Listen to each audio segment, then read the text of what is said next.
বাংলাদেশ বিশ্বকাপ খেলছে না এবং বাংলাদেশকে সমর্থন করে পাকিস্তানও বলেছিল তারাও বিশ্বকাপ বয়কট করতে পারে যদি সে দেশের সরকার চায়। কিন্তু পাকিস্তান যদি বিশ্বকাপ সত্যিই বয়কট করে কি কি আসতে পারে তাদের ক্রিকেটীয় জগতে?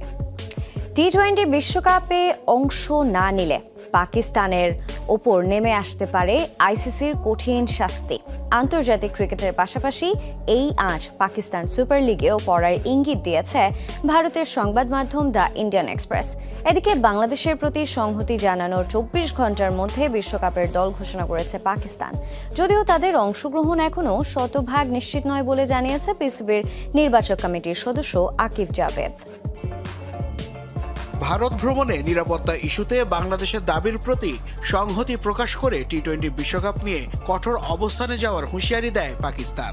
একদিন পরই অবশ্য 15 সদস্যের বিশ্বকাপের দল ঘোষণা করে পিসিবি। 24 ঘন্টার মধ্যে দেশটির এমন অবস্থান জন্ম দিচ্ছে নানা প্রশ্নের।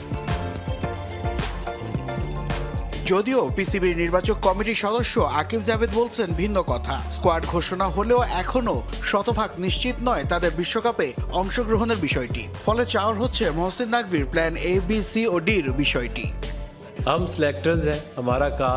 নির্বাচক হিসেবে সময়সীমা ঠিক আগ মুহূর্তে দল ঘোষণা করেছি আমরা। আমাদের অংশগ্রহণের বিষয়ে চূড়ান্ত সিদ্ধান্ত নেবে সরকার। পিসিবি চেয়ারম্যানও একই কথা বলেছেন, তাই আমরা তাদের সিদ্ধান্তের জন্য অপেক্ষা করব। আইসিসি থেকে সরাসরি কোনো চাপ না এলেও ভারতের গণমাধ্যমে উঠে এসেছে ভিন্ন তথ্য। বিশ্বকাপ বয়কট করলে পাকিস্তানকে কঠিন শাস্তির মুখে পড়তে হবে বলে সংবাদ প্রকাশ করে the Indian Express. PCB chairman Mohsin নাকভির বিশ্বকাপ বর্জনের হুঁশিয়ারির পর সংবাদ মাধ্যমটি জানায় এতে করে বিপদে পড়তে পারে পাকিস্তানের ক্রিকেট। আন্তর্জাতিক ক্রিকেটের পাশাপাশি এই আজ পাকিস্তান সুপার লিগেও পড়ার ইঙ্গিত দিয়েছে দ্য ইন্ডিয়ান এক্সপ্রেস।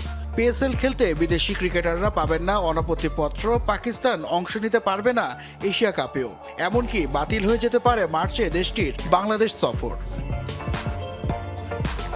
শনিবার বাংলাদেশের প্রতি সংহতি জানিয়ে আইসিসি দ্বিমুখী আচরণ নিয়ে প্রশ্ন তোলেন মহসিন নাকভি। এরপরই পিসিবি চেয়ারম্যানের এমন মন্তব্যের জেরে সংস্থাটির অসন্তোষের খবর প্রকাশ করে দ্য ইন্ডিয়ান এক্সপ্রেস।